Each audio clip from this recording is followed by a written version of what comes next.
سن ہجری 1442 ختم ہو کے سن ہجری 1443 کی شروعات ہوئی۔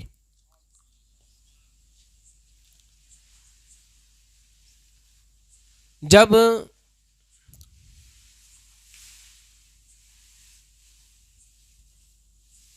دوسرے نئے سال جب شروع ہوتے ہیں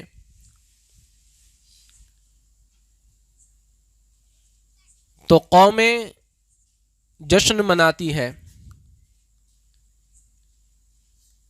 اور اس جشن میں بڑے بڑے گناہ کیے جاتے ہیں، اور گناہ کر کے نئے سال کا استقبال کیا جاتا ہے۔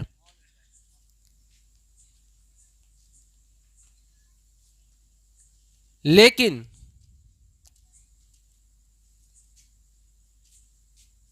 انہیں پتہ نہیں کہ جیسے ایک سال ختم ہوتا ہے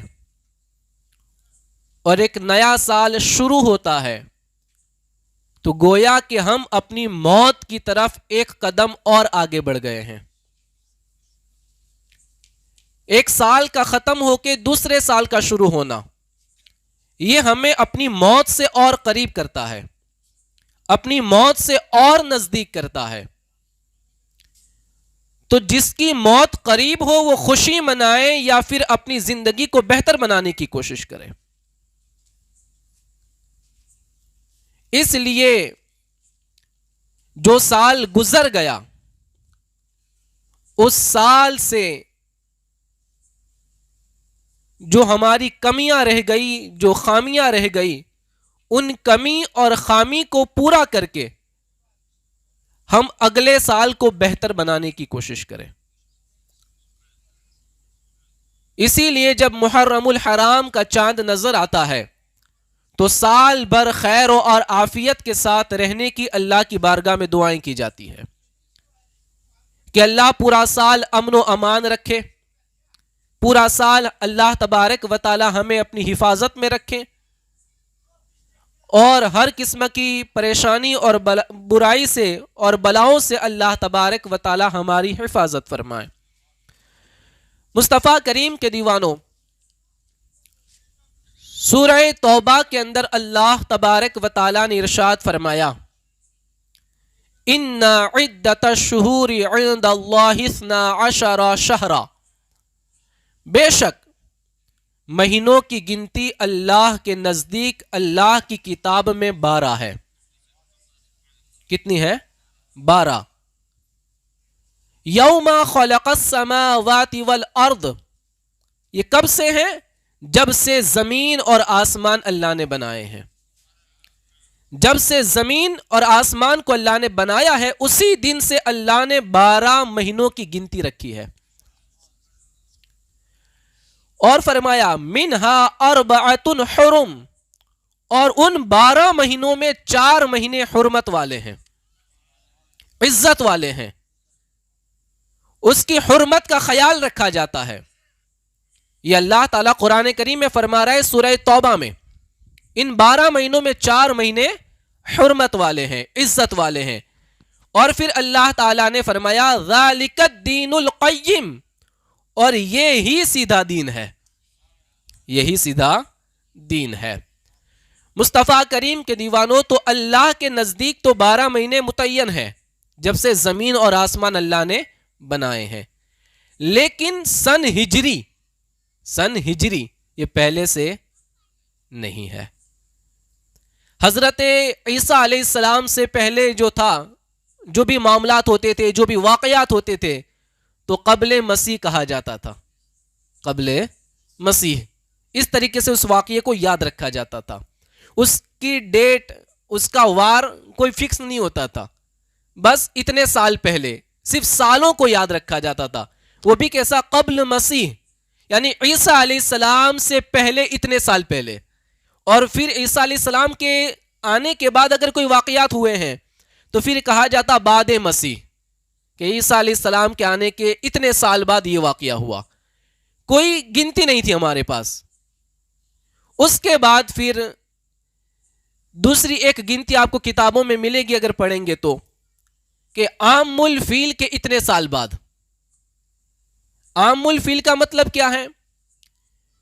تو جس وقت ابرہا بادشاہ نے خانہ کعبہ پر ہاتھیوں کا لشکر لے کر حملہ کیا تھا، اور وہ کب حملہ ہوا تھا؟ آقا کریم صلی اللہ علیہ وسلم کی پیدائش سے 40 یا 50 دن پہلے، حضور کی پیدائش سے 40 یا 50 دن پہلے کی بات. ابرہا بادشاہ نے خانہ کعبہ پر حملہ کیا تھا ہاتھیوں کے ساتھ، اور اللہ تبارک و تعالیٰ نے چھوٹے چھوٹے پرندے ابابیل کو بھیج کر اللہ نے خانہ کعبہ کی حفاظت فرمائی. اس کی پوری تفصیل اگر آپ پڑھنا چاہیں تو سورۃ الفیل کے اندر الم تر کیف فعل ربک باصحاب الفیل، اس سورت کے اندر اللہ تبارک و تعالیٰ نے اس پورے واقعے کا ذکر فرمایا ہے. تو وہ جب واقعہ ہوا تو اس واقعے کو یاد رکھا گیا، بڑا اونچا واقعہ تھا، بڑا واقعہ تھا. تو اس وقت جب بھی کتابوں میں کوئی معاملہ آتا ہے تو یہ کہا جاتا ہے کہ عام الفیل سے اتنے سال بعد. حضرت ابوبکر صدیق کب پیدا ہوئے؟ تو عام الفیل کے اتنے سال بعد. حضرت عمر کب پیدا ہوئے؟ تو عام الفیل کے اتنے سال بعد. یہ اس طریقے سے واقعات کو یاد کیا جاتا تھا. لیکن ایک دن اور وار متعین کرنا بڑا مشکل تھا. میں آج آپ کو یہ بتا رہا ہوں کہ سن ہجری کی شروعات کیسے ہوئی ہے. سن ہجری کی شروعات کیسے ہوئی؟ تو سب سے پہلے تو یہ دیکھیں کہ اللہ نے فرمایا کہ 4 مہینے حرمت والے، عزت والے. اب یہ کون سے 4 مہینے حرمت والے ہیں؟ تو ذی القعدہ، ذی الحجہ اور محرم الحرام، یہ 3 ایک ساتھ ہیں. ایک پہلا اور آخری 2، اور بیچ میں ہے رجب شریف. یہ 4 مہینے حرمت والے، عزت والے، اور اس کی حرمت اسلام سے پہلے بھی تھی. اس کی حرمت اسلام سے پہلے بھی تھی. حضرت ابراہیم علیہ السلام کے زمانے کے اندر اس مہینوں کو حرمت والا مہینہ مانا جانے لگا. اس کی عزت ہوتی تھی. اور اس مہینوں کے اندر، ان مہینوں کے اندر کوئی بھی شخص قتل و غارت نہیں کرتا تھا، لڑائی جھگڑا نہیں کرتا تھا، فتنہ فساد نہیں کرتا تھا، گناہ نہیں کرتا تھا، بلکہ ان 4 مہینے میں ہر بندہ اپنے آپ کو نیکیوں سے قریب کرتا تھا. یہ کب سے؟ اسلام سے پہلے بھی ان مہینوں کی اتنی عزت تھی. اس کو حرمت والے مہینے کہا گیا. اور پھر جب اسلام آیا تو اس کی حرمت اور بڑھ گئی، اس کی عزت اور بڑھ گئی. اب یہ سوال پیدا ہوتا ہے کہ ان مہینوں کو حرمت والا کیوں کہا گیا؟ ان مہینوں کو یہ اتنی عزت کیوں ملی؟ تو پہلی بات تو یہ ہوئی کہ رجب کے اندر پہلے اکثر لوگ عمرہ کرتے تھے. کس مہینے میں کرتے تھے؟ رجب شریف کے اندر. اکثر لوگ پہلے رجب شریف میں عمرہ کرتے تھے. تو اس وقت رجب شریف میں عمرہ زیادہ کرتے تھے لوگ، تو اس لیے اس مہینے کے اندر کوئی نہ کسی کو قتل کرتا، نہ کسی کے ساتھ لڑائی کرتا، نہ کوئی ڈاکو کسی قافلے کو لوٹتا. راستے بھی محفوظ ہو جاتے. اور جب راستے محفوظ رہتے رجب کے مہینے میں تو لوگ اچھے سے سفر بھی کر لیتے تھے اور اپنے عمرہ کو بھی مکمل کر لیتے تھے. کیونکہ اس وقت تو یہی تھا نا کہ قافلے کی شکل میں لوگ جاتے تھے، کبھی لوٹ لیے جاتے، کبھی قتل کر دیے جاتے، کبھی مار دیے جاتے، اور نہ جانے کیا سے کیا ہوتا تھا. لیکن اس حرمت والے مہینے میں کوئی کسی پر حملہ نہیں کرتا تھا. اور 3 جو مہینے بچے، ذی القعدہ، ذی الحجہ اور محرم شریف. تو ذی القعدہ میں حج کے لیے جایا جاتا تھا، کیونکہ اس وقت تو سفر لمبے ہوتے تھے نا، مہینوں لگ جاتے تھے. تو کبھی 1 مہینہ، 1.5 مہینہ لگ جاتا تھا. تو ذی القعدہ میں سفر حج کے لیے روانگی ہوتی تھی. ذی الحجہ میں حج ہوتا تھا، اور محرم شریف میں حج سے قافلے واپس آتے تھے. تو اس لیے ان 3 مہینوں کو بھی اتنی عزت تھی کہ ان 3 مہینوں میں کوئی کسی پہ حملہ نہ کرتا، کوئی کسی کو نہ لوٹتا، نہ کوئی کسی کو مارتا، بلکہ ان 3 مہینوں میں کوئی گناہ بھی نہ کرتا، کوئی گناہ بھی نہ کرتا، بلکہ ان 3 مہینوں کے اندر ہر بندہ نیکی کرنے ہی کا خیال پیدا کرتا تھا. تو اس لیے اللہ نے قرآن کریم میں ان 4 مہینوں کو حرمت والا کہا گیا. کیا کہا گیا؟ حرمت والا، عزت والا کہا گیا. مصطفیٰ کریم کے دیوانوں، اب ہمارا جو نیا سال شروع ہوتا ہے وہ سن ہجری سے ہوتا ہے، محرم کے مہینے سے ہوتا ہے. ہمارے نئے سال کا پہلا مہینہ محرم ہے اور آخری مہینہ ذی الحجہ ہے. تو ہجری ہی سے ہمارے سال کی شروعات کیوں ہوئی اور کیوں ضرورت پڑی ہجری سن کو بنانے کی، ایک سال متعین کرنے کی، ایک کیلنڈر بنانے کی؟ دنیا میں بہت سارے کیلنڈر ہیں. کچھ کیلنڈر سورج سے چلتے ہیں اور کچھ کیلنڈر چاند کے حساب سے چلتے ہیں، اور ہمارا ہر معاملہ چاند کے حساب سے چلتا ہے. ہمارا ہر معاملہ چاند کے حساب سے چلتا ہے. آج ہمارا نیا سال شروع ہو چکا ہے، ہمارا پرانا سال رخصت ہو چکا ہے. اب ہمیں یہ نیا سال کیسے گزارنا ہے وہ بھی ہمیں سیکھنا ہے. لیکن میں آپ کو یہ بتاتا چلوں کہ سن ہجری کی شروعات کیسے ہوئی، یہ بھی ہمارے لیے ایک نئی معلومات ہے. کیسے ہوئی؟ تو آقا کریم صلی اللہ علیہ وسلم کی ہجرت کے 17 سال بعد، کتنے سال بعد؟ 17 سال بعد، حضرت عمر ابن خطاب رضی اللہ تعالیٰ عنہ کے زمانے کے اندر، کیونکہ اسلام کافی دور دور تک پھیل چکا تھا، 22 لاکھ مربع میل پر حکومت کرنے والی ذات کا نام ہے عمر ابن خطاب. تو جب اتنی لمبی چوڑی اسلام کی حکومت ہو گئی تو اس وقت لکھان بھی بہت زیادہ ہوگا، دستاویز بھی بہت زیادہ ہوں گے، لوگوں کو خطوط لکھنا بھی بہت زیادہ ہوگا. آج اس گورنر کے ساتھ بات کرنی ہے، کل اس گورنر کے ساتھ بات کرنی ہے، کبھی اس کو خط بھیجنا ہے، کبھی اس کو خط بھیجنا ہے، کبھی یہ معاملہ پیش آیا، کبھی وہ معاملہ پیش آیا. اور عمر ابن خطاب کے یہاں تو دور دراز سے فیصلہ کروانے کے لیے لوگ آیا کرتے تھے، کیونکہ ان کی طرح کوئی فیصلہ کر ہی نہیں سکتا تھا. وہ امیر المؤمنین تھے اور وہی قاضی تھے، وہ سب میں بہتر فیصلہ فرماتے تھے. اب فیصلوں کے اندر بھی تاریخ لکھنی پڑتی، کوئی دن متعین کرنا پڑتا. تو یہ سارے معاملات بڑے پیچیدہ ہونے لگے، اور خاص کر کے 2 واقعے عمر ابن خطاب کے یہاں پیش آئے. اس بنا پر سن ہجری کو رائج کرنے کا حکم ہوا اور ایک ضرورت پیش آئی. وہ واقعے کیا تھے؟ تو واقعے یوں تھے کہ حضرت عمر ابن خطاب رضی اللہ تعالیٰ عنہ کے زمانے میں ہجری سن کا آغاز ہوا ہے حضور کی ہجرت کے 17 سال بعد. حضور نے ہجرت تو کب فرمائی تھی؟ 53 سال کی عمر میں. کتنے سال کی عمر میں؟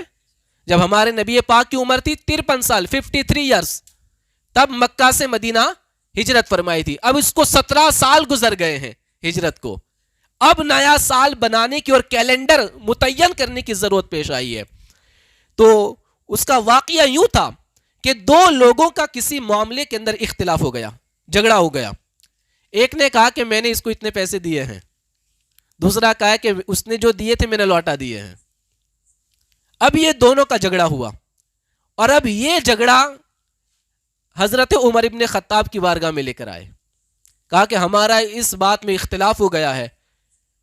وہ کہتا ہے کہ میں نے پیسے دیے ہیں اور میں کہتا ہوں کہ میں نے پیسے چکا دیے ہیں، لوٹا دیے ہیں، لیکن پھر بھی وہ ماننے کے لیے تیار نہیں ہے. اب اس بات پہ جو اختلاف تھا اس اختلاف کو ختم کرنے کے لیے وہ عمر ابن خطاب کی بارگاہ میں آئے. تو حضرت عمر ابن خطاب رضی اللہ تعالی عنہ نے دونوں سے کہا کہ آپ نے جس کاغذ کے اوپر دستخط کیے تھے پیسے لین دین کے وقت، وہ کاغذ لے کے آئیے، وہ کاغذ لے کے آئیے. تو جب وہ کاغذ منگوائے گئے تو کاغذ میں دیکھا تو سائن تو کی ہوئی تھی، سگنیچر تو تھی اس کے اوپر، لیکن کوئی تاریخ لکھی ہوئی نہیں تھی، کوئی تاریخ لکھی ہوئی نہیں تھی. اور جب تاریخ ہی نہیں تھی تو معاملہ پھر پھنس گیا، کیونکہ جب تاریخ نہ ہو تو کوئی ہاتھ رکھنے کے لیے تیار نہیں ہوتا. تو تاریخ ہی لکھی ہوئی نہیں تھی.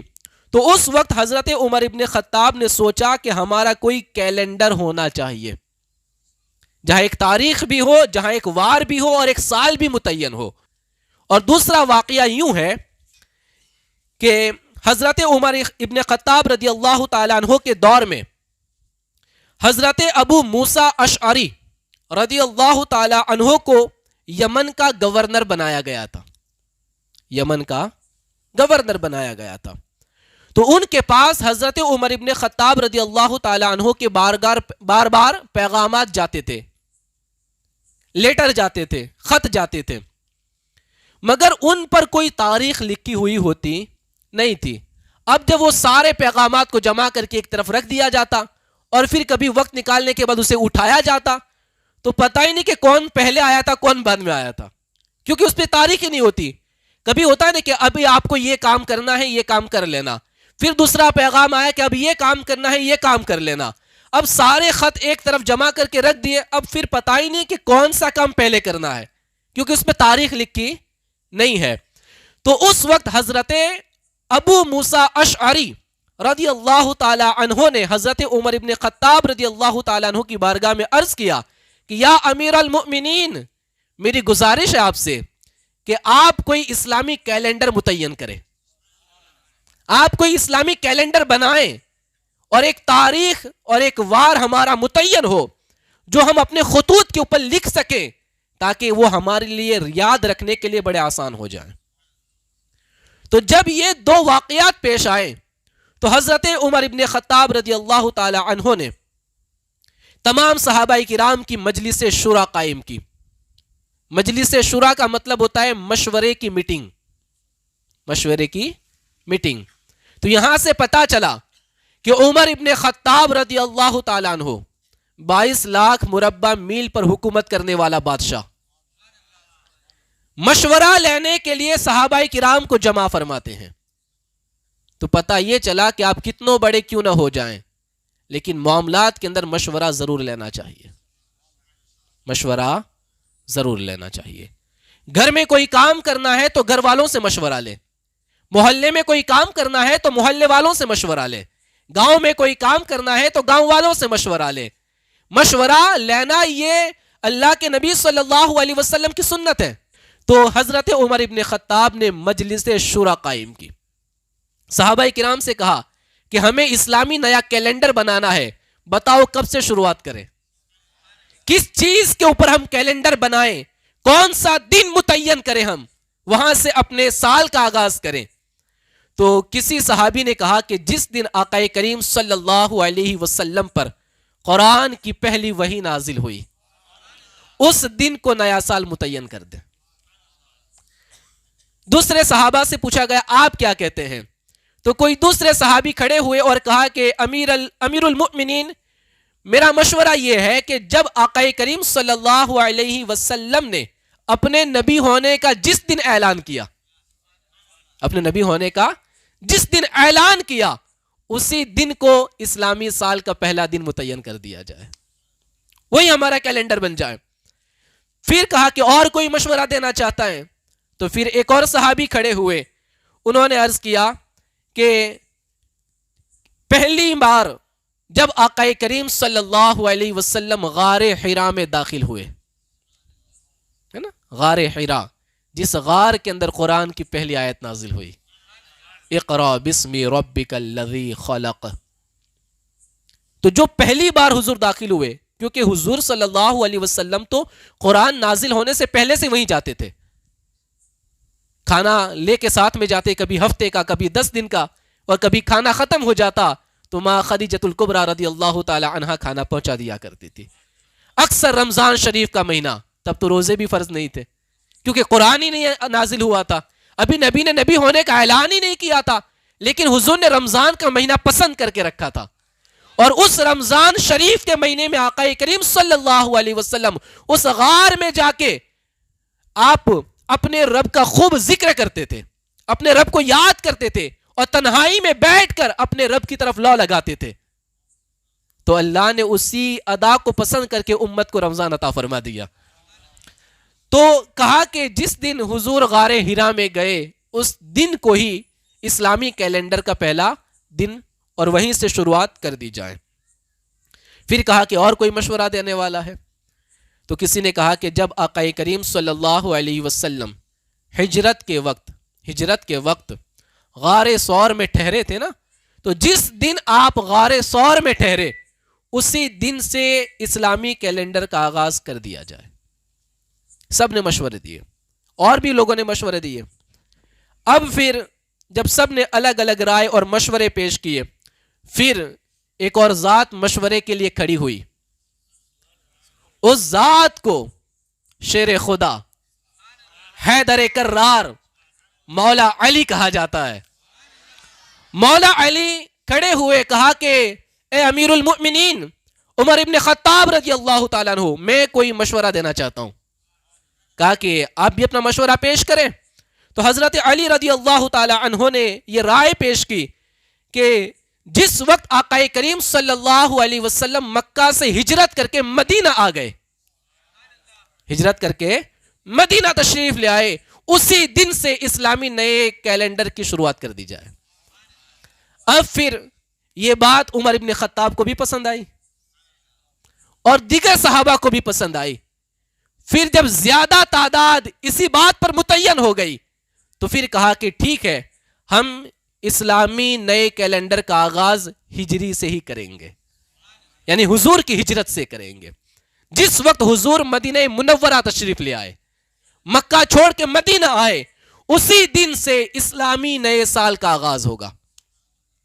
لیکن پھر ایک اور ذات کھڑی ہوئی. اس ذات کو حضرت عثمان غنی ذو النورین کہا جاتا ہے. کہا کہ اے امیر المؤمنین، میرا مشورہ یہ ہے کہ جس وقت تاجدار کائنات ہجرت فرما کے مدینہ آئے وہ تو ربیع الاول کا مہینہ تھا. بلند آواز سے کہنا، ربیع الاول شریف کا مہینہ تھا. اور آپ کی میں یادداشت کے لیے ایک بات اور چھوڑ دوں کہ جس دن آقا کریم صلی اللہ علیہ وسلم نے مدینہ طیبہ میں قدم رکھا اور جس وقت حضور مدینہ پہنچے وہ دن پیر کا دن تھا، ربیع الاول کا مہینہ تھا اور چاند بھی 12 تھا. بلند آواز سے کہے، 12واں چاند پیر کا دن ربیع الاول کا مہینہ تھا اور حضور مدینہ تشریف لائے تھے. تو عثمان غنی رضی اللہ تعالیٰ عنہ نے عرض کیا کہ حضور ہجرت ہی سے ہمارے نئے کیلنڈر کی شروعات ہوگی، لیکن میری گزارش یہ ہے کہ ربیع الاول سے پہلے جب سے حضور نے ہجرت کی تیاریاں کی تھی تو ہم ذی الحجہ کو نکال دے، وہ کیونکہ اس میں حج کیا جاتا ہے. اب اس کے بعد جو محرم کا مہینہ ہے اسی کو ہم پہلا مہینہ متعین کر لیں. پہلا مہینہ متعین، حج کے بعد کا پہلا مہینہ، اسلام کا پہلا مہینہ متعین کر لیں اور اسی کو ہم پہلا مہینہ متعین کر کے ہجرت کا یہ سال جو ہے اس کو ہجری سن سے ہم شمار کر لیں تو یقیناً یہ ہمارے لیے آسانی بھی ہوگی اور بہتر بھی ہوگا. جب یہ مشورہ پیش کیا گیا اور اس پر تمام صحابہ کرام کی رائے متفق ہوئی، تمام اس پر ایگری ہوئے اور سبھی نے کہا کہ ہاں ہمارے نئے سال کا پہلا مہینہ محرم ہوگا اور ہمارے سال کی شروعات ہجری سے ہوگی. تو حضرت عمر ابن خطاب کے دور کے اندر حضور کی ہجرت کے 17 سال بعد، کتنے سال بعد؟ 17 سال بعد اسلام کا نیا کیلنڈر بنا. اس کیلنڈر کو دنیا آج ہجری سن کے نام سے یاد کرتی ہے. آپ کے لیے نیا ہے کہ نہیں ہے؟ پہلی بار سنا نا آپ نے؟ تو پھر اس اعتبار سے سبحان اللہ کہے گے تو مطلب یہ کہ آپ کو اور مزہ نہیں آیا. اور بلند آواز سے کہیں. یہ ہمارے لیے جاننا ضروری ہے کیونکہ ہم مسلمان ہیں. مسلمان کو اتنا پتا ہونا چاہیے کہ اس کے نئے سال کی شروعات کب ہوتی ہے اور اس کا نیا کیلنڈر کب بنا. یہ ایک ہر مسلمان کو پتا ہونا چاہیے. آج انگلش مہینے بچے کو آتے ہیں، بلکہ سپیلنگ کے ساتھ پہلے ہی کلاس سے اس کو سکھا دیا جاتے ہیں اور 12 کے 12 مہینے اس کو زبانی یاد ہے. لیکن کلمہ پڑھنے والے مسلمانوں کو اسلام کے 12 مہینے نہیں آتے. لیکن میں آپ کو یہ کہنا چاہتا ہوں کہ ہمارے جو اسلامی مہینوں کے جو نام ہے نا، وہ نام بھی ہر مسلمان کو یاد ہونے چاہیے، ہر بندے کو یاد ہونے چاہیے اور اس کو پتا ہونا چاہیے کہ محرم شریف میں کتنے بزرگان دین کا عرس آتا ہے، سفر میں کن کن کا عرس آتا ہے، یہ پتا ہونا چاہیے.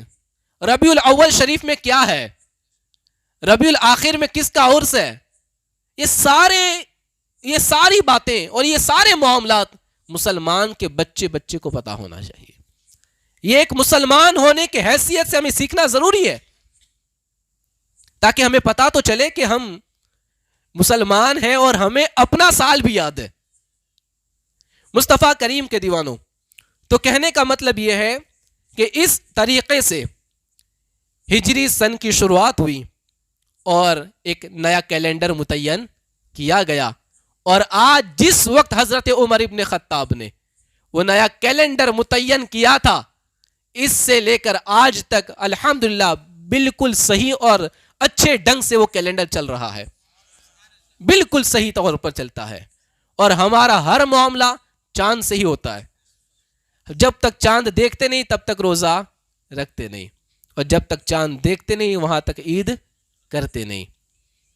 مصطفیٰ کریم کے دیوانوں، آج جو چاند نکلا وہ ہمارے لیے نئے سال کی خوشخبری لے کے آیا، نئے سال کی خوشخبری لے کے آیا. 1443 سن ہجری کی شروعات ہوئی. مصطفیٰ کریم کے دیوانوں، اب دیکھیں کہ نیا سال شروع ہو چکا، پرانا سال گزر گیا. اب وہ کیسا گزرا تو سب جانتے ہیں. آپ جانتے ہیں پچھلے محرم الحرام کے پہلے چاند کتنے لوگ زمین پہ تھے، اور آج محرم الحرام کے پہلے چاند وہ زمین کے اندر ہیں. کتنے لوگ ہیں ایسے، اور آج جو جتنے زمین پر ہیں اگلے سال اس میں سے کتنے کم ہو جائیں گے، چاہے میں کم ہو جاؤں یا چاہے آپ کم ہو جائیں. کسی کی زندگی کتنی ہے وہ کسی کو پتا نہیں ہے. وہ جو پچھلے سال بیٹھے ہوں گے محرم کے یہ پہلے چاند یہ، انہیں تھوڑی پتا تھا کہ ہم اگلے سال محرم کا چاند نہیں دیکھیں گے. وہ تو یہی سوچتے تھے نا کہ ہم اگلے سال یہ کریں گے، 2 سال بعد یہ کریں گے، 3 سال بعد یہ کریں گے، 4 سال بعد ہم یہ کام کریں گے، اتنے سال بعد ہماری بیٹی کی شادی کریں گے، اتنے سال کے بعد لڑکے کی شادی کریں گے. وہ تو یہی سوچ میں تھے. وہ تو پیسے بھی بھر رہے تھے کہ 10 سال کے بعد میرے اتنے لاکھ واپس آئیں گے بینک سے. وہ تو پیسے بھی بھر رہے تھے، لیکن انہیں کیا پتا کہ یہ محرم میرا آخری محرم ہے. آنے والا محرم میں زمین کے اندر رہوں گا، فرشتے مجھ سے سوالات کریں گے، نہ جانے میری قبر کا عالم کیا ہوگا، یہ کسی کو پتا نہیں. اس لیے مصطفیٰ کریم کے دیوانوں، آج آپ اپنی اس مجلس میں جو بیٹھے ہیں نا، آج اپنے سینے پر ہاتھ رکھ کے یہ خیال بھی کر لو کہ آج اگر بیٹھنا ملا ہے تو اللہ کا احسان ہے، اللہ کا شکر ہے کہ ہم اس عظیم محفل میں بیٹھے ہیں. ہو سکتا ہے اگلے سال یہ نصیب ہو یا نہ ہو. ہاں، جس کو پڑی ہی نہیں ہے موت کی، جس کو ڈر ہی نہیں موت کا، جس کو فکر ہی نہیں موت کی، وہ آج بھی ایسی محفلوں سے دور بیٹھیں گے. انہیں کوئی پرواہ نہیں، مرنا ہے مر جائیں گے. لیکن انہیں پتا نہیں مرنا تو آسان ہے، لیکن مرنے کے بعد قبر کے معاملات بڑے کٹھن ہیں. مرنے کے بعد قبر کے معاملات بڑے مشکل ہیں. مصطفیٰ کریم کے دیوانوں، اپنی ان محفلوں کو یاد رکھو. میرے پاس آج بھی کئی سالوں کی محفلیں ہماری موجود ہیں میرے موبائل میں، اور ان میں کئی لوگوں کو آج میں دیکھتا ہوں جو زمین کے اندر ہیں، اور میں یاد کرتا ہوں کہ یہ وہی لوگ ہیں جو آگے بیٹھ کر میرا بیان سنا کرتے تھے. آج وہ زمین کے اندر چلے گئے، اللہ ان کی مغفرت فرمائے.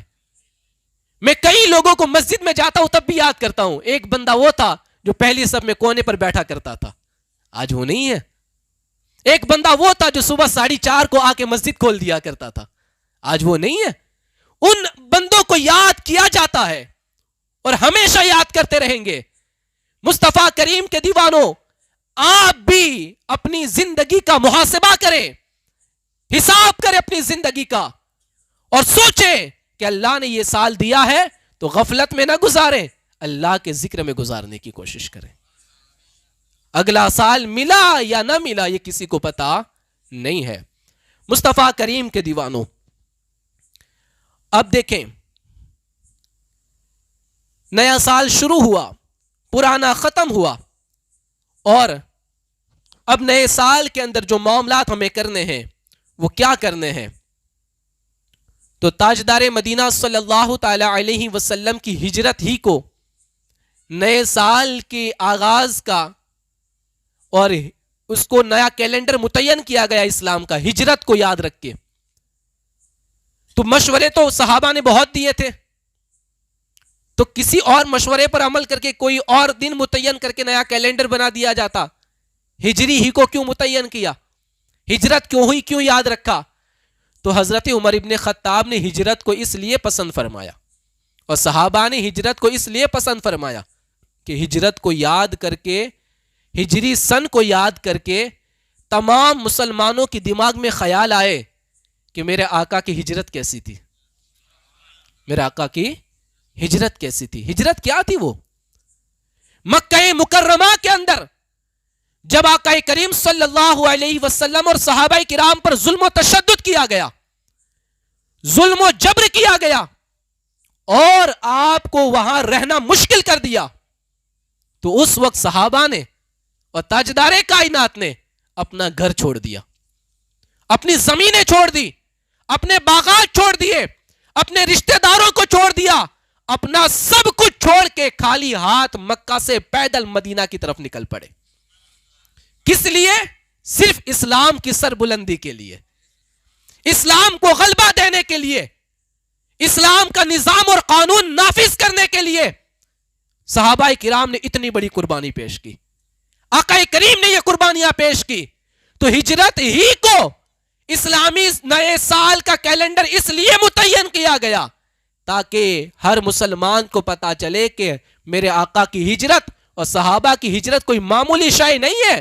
اگر آج بھی دین کے غلبے کے لیے، دین کی بقا کے لیے مسلمان کو اپنا وطن چھوڑنا پڑے تو چھوڑنا چاہیے، مسلمان کو اپنا گھر چھوڑنا ہو تو چھوڑنا چاہیے، دین کی بقا کے لیے، اسلام کو بچانے کے لیے، اپنے ایمان کی حفاظت کے لیے۔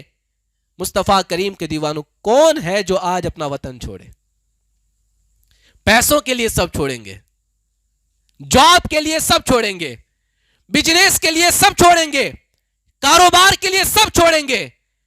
کوئی اس طرح چھوڑے کہ مجھے دین پر عمل کرنا ہے اس لیے وطن چھوڑ رہا ہوں، مجھے دین سیکھنا ہے اس لیے وطن چھوڑ رہا ہوں، مجھے اپنے بچوں کو پڑھانا ہے اس لیے وطن چھوڑ رہا ہوں، مجھے اپنے بچوں کو دین کی تعلیم دینی ہے اس لیے وطن چھوڑ رہا ہوں۔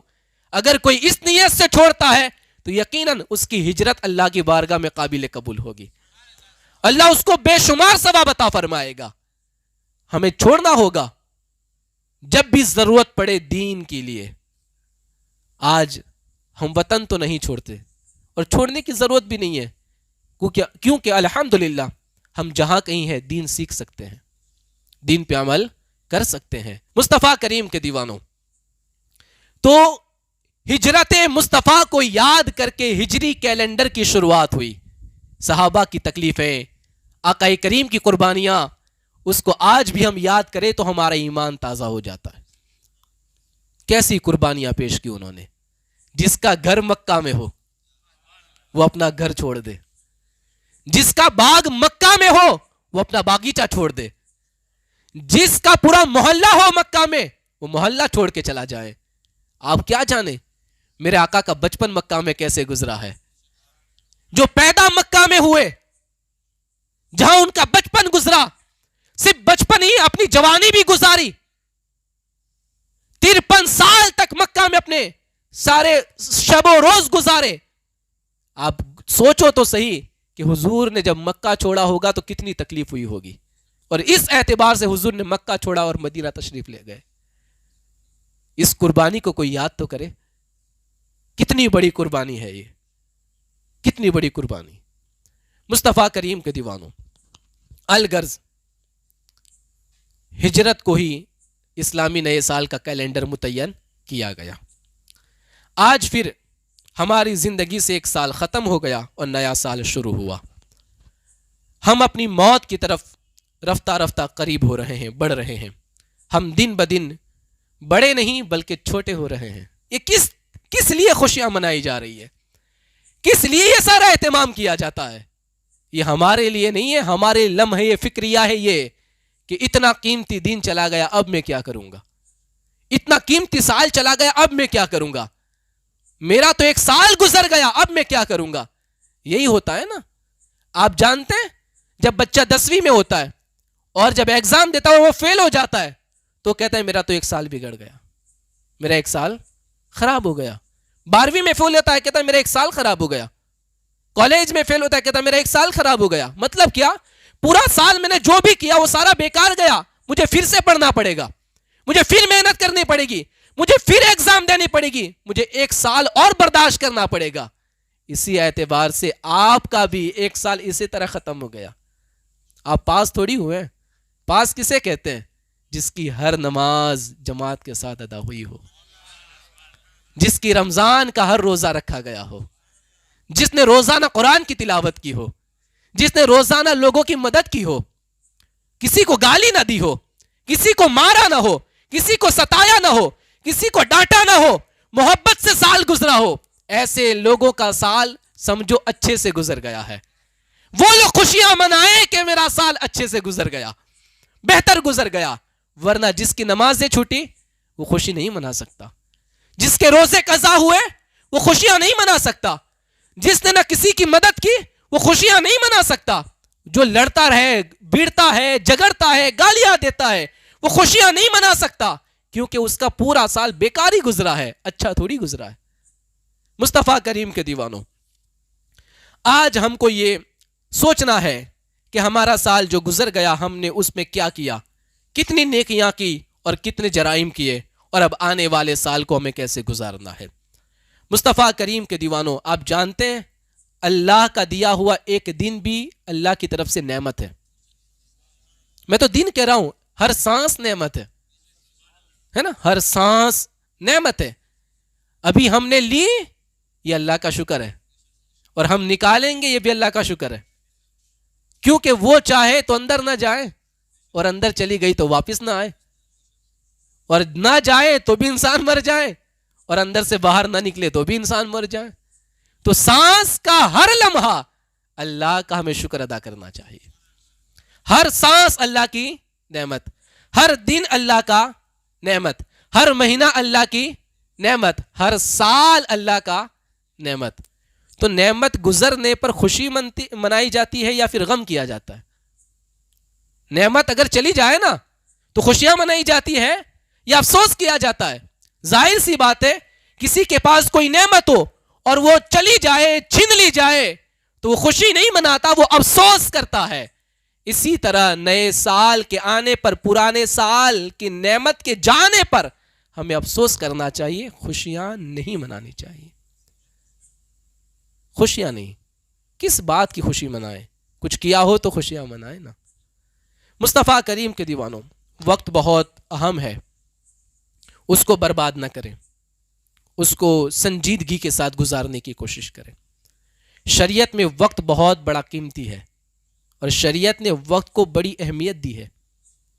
شریعت نے وقت کو بڑی اہمیت دی ہے. میں آپ کو بتاؤں، حضرت عبداللہ ابن مسعود رضی اللہ تعالیٰ عنہ فرماتے ہیں کہ مجھے اپنی زندگی کے گزرے ہوئے کسی دن پر اتنی شرمندگی اور افسوس نہیں ہوتا جتنا اس دن کے گزرنے پر ہوتا ہے جو دن گزر جاتا ہے اور میں اس میں زیادہ نیک اعمال نہیں کر سکتا. افسوس ہوتا ہے. کون کہہ رہا ہے؟ حضرت عبداللہ ابن مسعود رضی اللہ تعالی عنہ. کون ہے یہ؟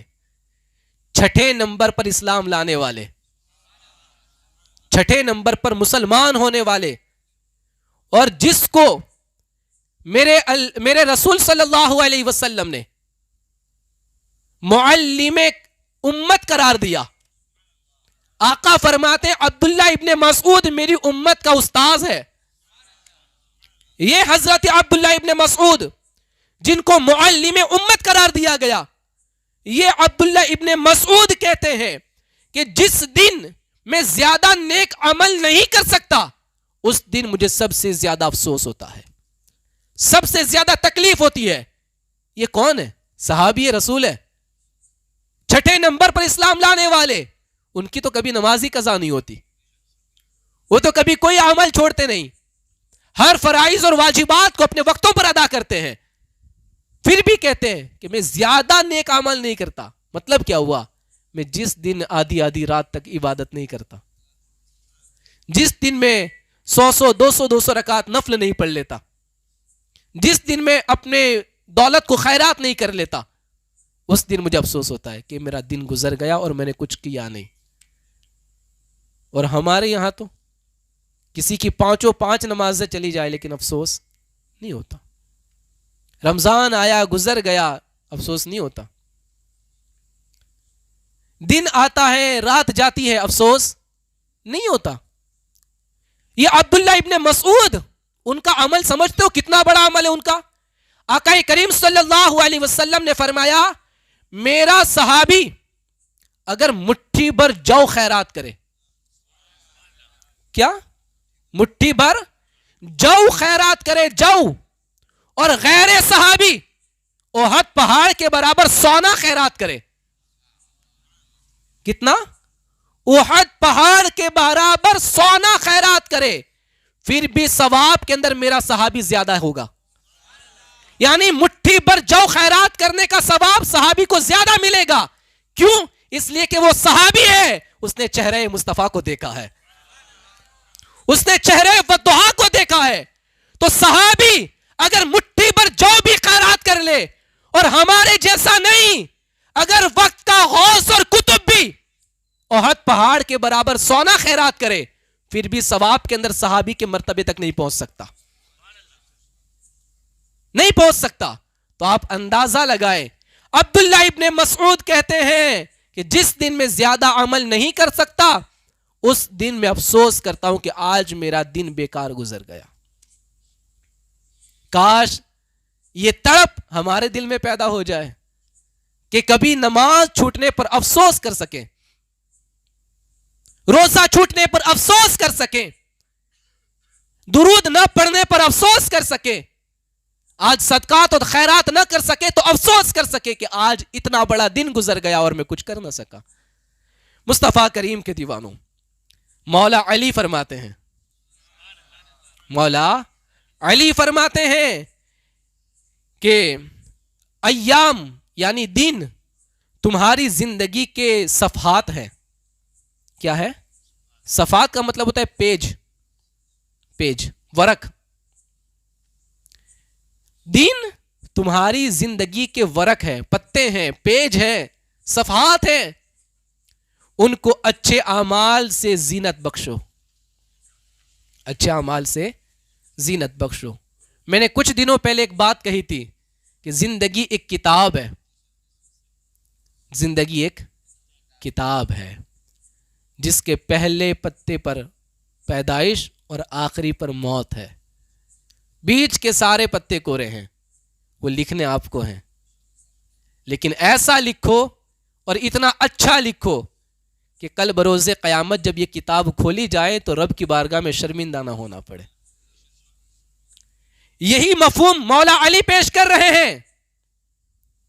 مولا علی نے یہی تو فرمایا کہ ایام، یہ دن تمہاری زندگی کے کتاب کے پیج ہیں، صفحات ہیں، ان کو اچھے اعمال کے ساتھ زینت بخشو۔ یعنی کتاب لکھو اپنی، لیکن ایسی لکھو کہ ہر پیج پر اچھے اعمال لکھے ہوئے نظر آئے، ہر پیج پہ نیکیاں لکھی نظر آئے، ہر پیج پہ آپ کے بہترین کام نظر آئے۔ یہ مولا علی فرماتے ہیں۔ مصطفیٰ کریم کے دیوانوں، اگر ہماری زندگی لکھی جائے، ہماری زندگی لکھی جائے تو کیسے لکھی جائے گی؟ ہمارا تو آغاز ہی گناہ سے ہوگا اور انجام بھی گناہ سے ہوگا۔ شروعات ہوگی کہ فجر کی نماز تو ہماری بستر میں تھی، اور اختتام ہوگا کہ عشاء بھی تو دوستوں کی محفل میں تھی۔ تو ہماری تو ابتدا بھی گناہ سے ہو رہی ہے اور انتہا بھی گناہ پہ ہو رہی ہے، اور بیچ میں تو گناہوں کا دلدل ہے نا، دلدل ہے گناہوں کا۔ اب یہ نہیں کہ صرف نماز چھوڑنا گناہ ہے، وہ تو ہے ہی گناہ، لیکن بیچ میں غیبت کرنا بھی گناہ ہے، چغلی کرنا بھی گناہ ہے، کسی کو دھوکہ دینا یہ بھی گناہ ہے، کاروبار میں کسی کو فراڈ کرنا، کسی کے ساتھ چیٹنگ کرنا یہ بھی تو گناہ ہے، جھوٹ بولنا یہ بھی تو گناہ ہے۔ بیوی کو مارنا یہ بھی تو گناہ ہے، بچوں کو صحیح تعلیم نہ دینا، ان کو صحیح تربیت نہ دینا یہ بھی تو گناہ ہے، ماں باپ کی عزت نہ کرنا یہ بھی تو گناہ ہے، ماں باپ کے فرمان پہ عمل نہ کرنا یہ بھی تو گناہ ہے، ان کے ساتھ بدسلوکی کرنا یہ بھی تو گناہ ہے، نہ جانے پڑوسیوں کے ساتھ کیا معاملہ کرنا یہ بھی تو گناہ ہے۔ تو ہماری تو شروعات بھی گناہ سے تھی، اختتام بھی گناہ سے تھا، اور بیچ میں تو گناہوں کا پورا دلدل بنا ہوا ہے۔ مصطفیٰ کریم کے دیوانوں، ہم اپنی زندگی کو کیسے لکھ سکیں گے؟ ہم اپنی زندگی کی کتاب کو کیسے بہترین لکھ پائیں گے؟ کون اچھے سے لکھے گا؟ میں کہتا ہوں سب لکھو، ریئل میں لکھو، اپنی ایک بک بناؤ، اپنی ایک کاپی بناؤ، اور لکھو کہ میں نے آج اتنے نیک کام کیے، آج میں نے اتنے گناہ کیے۔ یہ کوئی نیا کام نہیں ہے۔ عمر ابن خطاب بھی روزانہ اپنا حساب کیا کرتے تھے۔ آج جس کی یوم شہادت ہے 1 محرم، عمر ابن خطاب کے یوم شہادت ہے۔ مصطفیٰ کریم کے دیوانوں، تو اپنی زندگی کے بارے میں آپ کچھ کریں۔ مصطفیٰ کریم کے دیوانوں، اب ضروری ہے کہ ہم گزرے ہوئے وقت کا حساب کریں اور آنے والے سال میں اعمال کی تیاریاں کرنے کی کوشش کریں۔ حضرت عمر ابن خطاب رضی اللہ تعالیٰ عنہ روزانہ رات کے وقت اپنے بستر پر جب جاتے تو اپنا درہ نکالتے، ہینٹر نکالتے اور اپنے پاؤں پر مارتے اور کہتے، بتا تو نے آج کیا کیا کیا ہے؟ کون کہہ رہا ہے یہ؟ عمر ابن خطاب رضی اللہ تعالیٰ عنہ، امیر المؤمنین ہے۔ میرے آقا کا فرمان یہ ہے کہ اگر میرے بعد کوئی نبی ہوتا تو وہ عمر ابن خطاب ہوتے۔ روزانہ اپنا حساب کر رہے ہیں، روزانہ۔ تو جب اتنے بڑی شخصیت جس کو میرے آقا نے ایک ہی مجلس میں جنتی ہونے کی خوشخبری دے دی ہے، ان کو یقینی طور پہ پتہ ہے، گارنٹیڈ، کہ میں جنتی ہوں، میں جنتی ہوں۔ حضور نے فرمایا ہے، پھر بھی روزانہ اپنے جسم سے حساب لے رہے ہیں، درہ مار کے، بتا تو نے آج کیا کیا کیا، بتا تو نے آج کیا کیا۔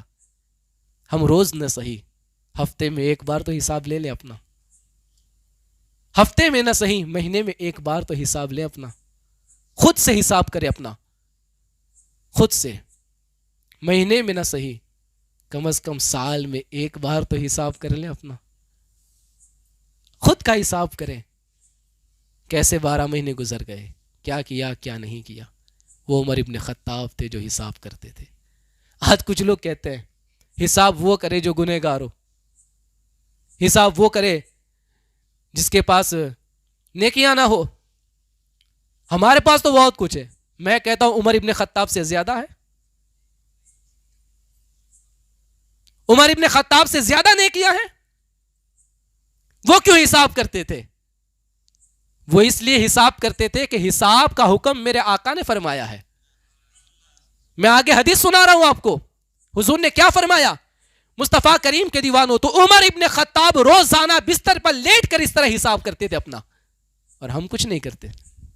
دوسرے، حضرت امام محمد غزالی رحمت اللہ تعالی علیہ، وہ فرماتے ہیں کہ سیدنا ابن السمہ رضی اللہ تعالیٰ عنہ بہت بڑے اللہ کے ولی گزرے ہیں۔ ابن السمہ، امام محمد غزالی فرماتے ہیں کہ ایک دن انہوں نے اپنی زندگی کا محاسبہ کرنا چاہا، حساب لگانا چاہا کہ میں نے کیا کیا اپنی زندگی میں۔ تو جس دن وہ حساب کرنے بیٹھے اس وقت ان کی عمر 60 سال کی تھی۔ کتنی؟ 60 سال کی۔ ابن السمہ اپنا حساب کرنے بیٹھے ہیں، آج میں اپنی زندگی کا حساب کرنا چاہتا ہوں۔ 60 سال کی زندگی، آپ نے سب سے پہلے 60 سال کو مہینوں میں تقسیم کیا کہ 60 سال کے مہینے کتنے ہوتے ہیں، تو آپ نے دیکھا کہ 720 مہینے ہوئے، 720 مہینے ہو گئے میری زندگی کے۔ پھر آپ نے ان 720 مہینوں کو دنوں میں تقسیم کر دیا، بانٹ دیا، تو آپ نے دیکھا کہ 21,600 دن ہوئے۔ کتنے؟ 21,600 دن۔ بہت سارے ہوں گے جن کے 21,600 دن ختم ہو چکے۔ 21,600 دن ہوئے۔ پھر حضرت ابن السمہ نے اپنے آپ سے کہا کہ اے ابن السمہ، خود سے کہہ رہے ہیں اپنے سینے پہ ہاتھ رکھ کے، اے ابن السمہ، اگر تو نے روز ایک بھی گناہ کیا، کتنا؟ ایک بھی گناہ کیا، تو نے آج تک 21,600 گناہ کیے ہیں. خود سے کہتے ہیں اے ابن السمہ. پھر کہا کہ تو اتنا اچھا تو ہے نہیں کہ ایک ہی گناہ کرے، تو نے تو روزانہ نہ جانے کتنے گناہ کیے ہوں گے. کوئی دن تو ایسا ہوگا کہ ایک دن میں 1000 گناہ کیے ہوں گے تو نے. یہ خود سے کہتے حضرت ابن السمہ. اور پھر کہتے نہ جانے تیری زندگی میں کتنے گناہ ہوئے ہوں گے اور کتنے گناہ تو نے کیے ہیں، اور کیا ان گناہوں کو لے کر تو رب کی بارگاہ میں جائے گا؟ یہ خود سے کہہ رہے ہیں. کیا تجھے حیا نہیں آتی؟ کیا تجھے شرم نہیں آتی کہ تو ان گناہوں کی گٹھڑی کو لے کر کے رب کی بارگاہ میں جائے؟ یہ سوچ اور یہ فکر کے اندر ہی تھے. پھر وہ رونے لگے اور اتنا روئے کہ ایک چیخ مار کے زمین پہ گرے اور اسی وقت ان کا انتقال ہو گیا. اسے کہتے ہیں اپنی زندگی کا حساب کرنا، اپنی زندگی کا محاسبہ کرنا، اپنی نیکیوں اور اپنے گناہوں کا کیلکولیشن کرنا. کون کرے گا آج ایسا؟ کرنا سب لوگ. انشاءاللہ میں بھی کروں گا اپنے گناہوں کا محاسبہ. میں بھی دیکھوں گا، میں بھی اپنا حساب کروں گا کہ میں نے کیا کیا ہے. یاد رکھیں، ہم جتنے گناہ کر کے بیٹھے ہیں نا، اتنے گناہ لے کر تو رب کی بارگاہ میں جانے میں ضرور شرم آئے گی، ضرور شرم آئے گی. گھر سے بھاگے ہوئے لڑکے کو ماں کے سامنے آنے میں شرم آتی ہے. گھر سے بھاگی ہوئی بچی کو اپنے ماں باپ کے سامنے جانے میں شرم آتی ہے، کیونکہ اس نے گناہ کیا ہے، اس نے جرم کیا ہے، اس نے خطا کی ہے. جو کبھی شراب نہیں پیتا، آج پہلی بار شراب پی ہے، اپنے گھر کی طرف آنے میں اس کے پیر ڈگمگا رہے ہیں. آنے کو جی نہیں کرتا. میں کیسے جاؤں اپنے گھر میں؟ اگر میرے منہ کی بدبو سے پہچان لیا تو میرا کیا ہوگا؟ پیروں میں ڈگمگ پیدا ہو رہی ہے. تو آپ سوچیں، آپ ایک گناہ کر کے جب اپنے ماں باپ کو منہ نہیں بتا سکتے تو لاکھوں گناہ کر کے اپنے رب کو یہ منہ کیسے بتاؤ گے؟ اور ماں باپ کو صحیح سے پتا بھی نہیں، میرے رب کو تو سب کچھ پتا ہے، سب کچھ پتا ہے. رکشا میں بیٹھ کے چھپ کے گناہ کیے وہ بھی پتا ہے، گلی میں بیٹھ کے چھپ کے اندھیروں میں چیٹنگ کی ہے وہ بھی پتا ہے، ماں باپ کے سونے کے بعد بستروں میں بیٹھ کے جو سرچ کیا ہے وہ بھی پتا ہے، کتنی گندی فلمیں دیکھی وہ بھی پتا ہے، کتنے گندے فوٹوز دیکھے وہ بھی پتا ہے. اللہ سب جانتا ہے. آپ بس اتنا سوچیں کہ آپ یہ منہ لے کر کس اعتبار سے اپنے رب کے سامنے جاؤ گے،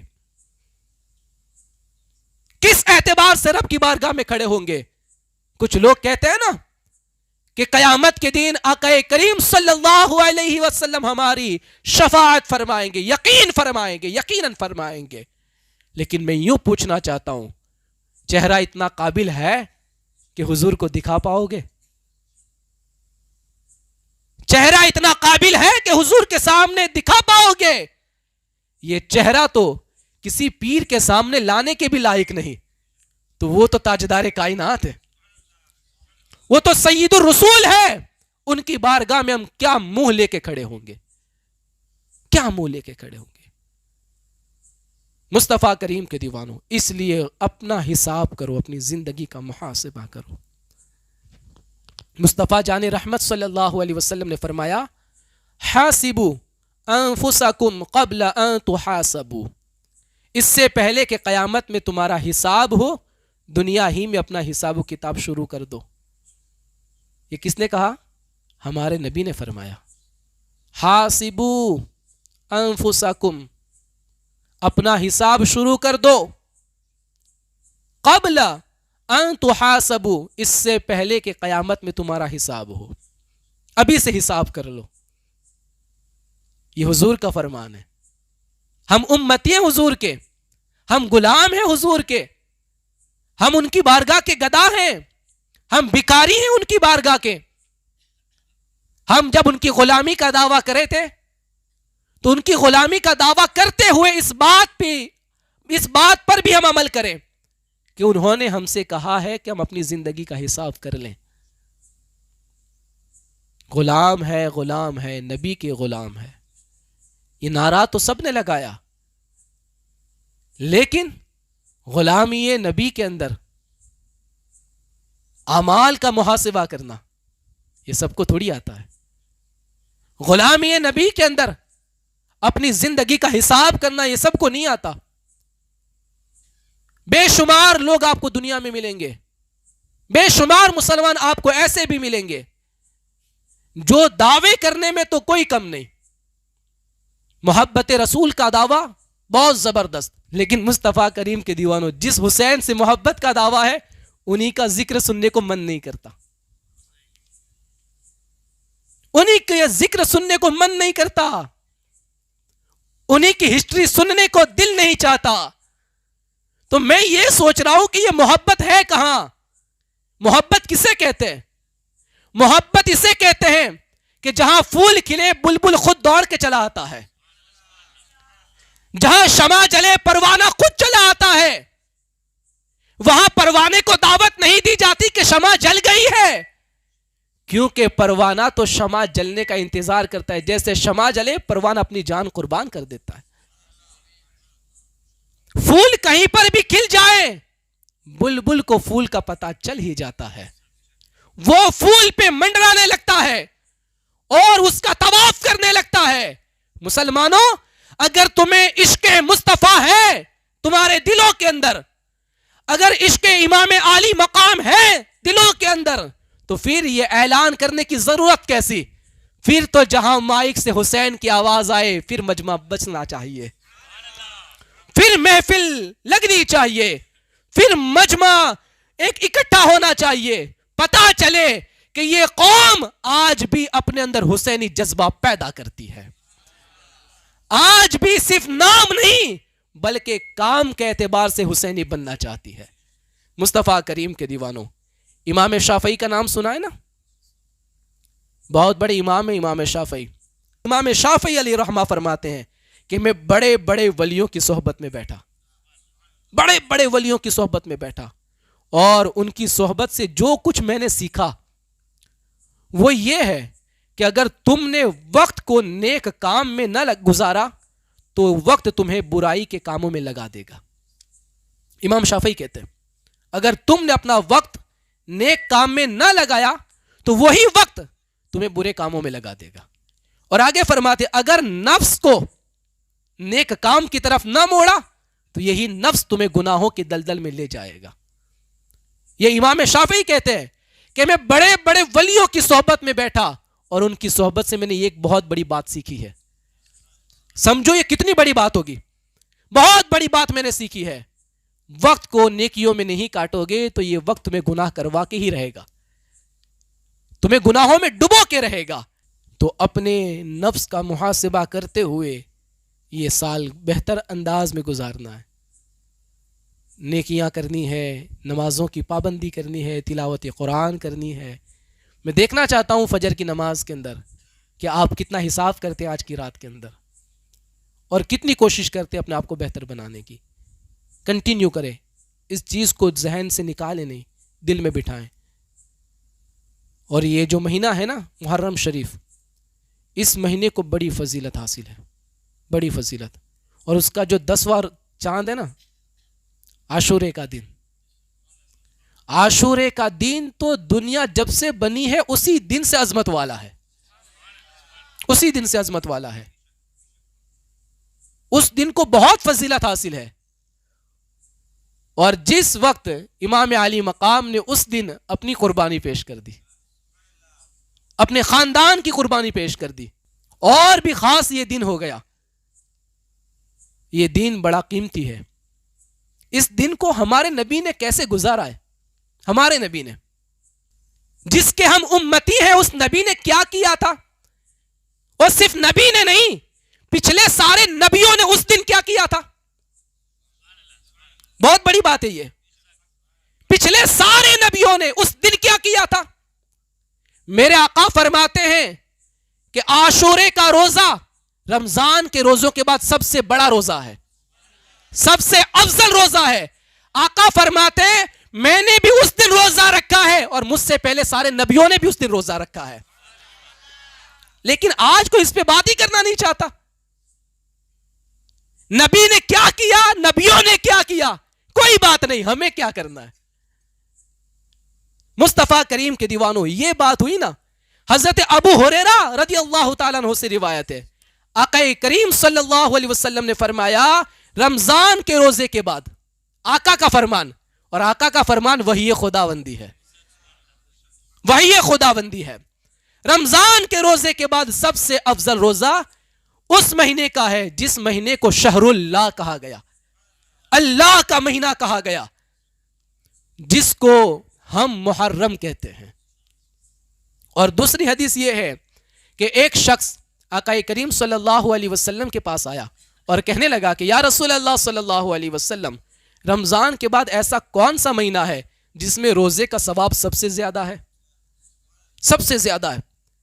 تو تاجدار مدینہ صلی اللہ علیہ وسلم نے فرمایا اگر تو رمضان کے بعد کسی مہینے کا روزہ رکھنا چاہے تو تو محرم کے روزے رکھ، تو محرم کے روزے رکھ، کیونکہ محرم اللہ کا مہینہ ہے، اور اس میں ایک دن ایسا ہے جس میں اللہ تعالیٰ نے ایک قوم کی توبہ قبول فرمائی ہے، اور اسی دن اللہ تعالیٰ دوسری قوموں کی بھی اللہ تعالیٰ توبہ قبول فرمائے گا، دوسرے لوگوں کی بھی اللہ توبہ قبول فرمائے گا۔ مصطفیٰ کریم کے دیوانوں، یہ بڑا عظیم مہینہ، عبادتوں والا مہینہ، اس مہینے میں خوب صدقات اور خیرات کیا جائے، خوب عبادتیں کی جائے، بلکہ میں تو جتنے بھی قرآن پڑھتے ہیں میری مائیں بہنیں اور نوجوان بچے، ان ساروں کو کہنا چاہتا ہوں کہ روزانہ 3 پارے پڑھنے کی عادت بنائیں، اس 10 دن کے اندر روزانہ 3 پارے۔ اگر آپ روزانہ 3 پارے پڑھیں گے تو 10 محرم کو ایک پورا قرآن ختم ہو جائے گا، پورا قرآن ختم ہوگا، اور اس قرآن کا ثواب بارگاہ امام علی مقام میں پیش کریں، شہداء کربلا کی بارگاہ میں پیش کریں۔ کتنی بڑی بات ہے اگر ہم پورا قرآن پڑھ کے اس بارگاہ کے اندر نظر کر دیتے ہیں۔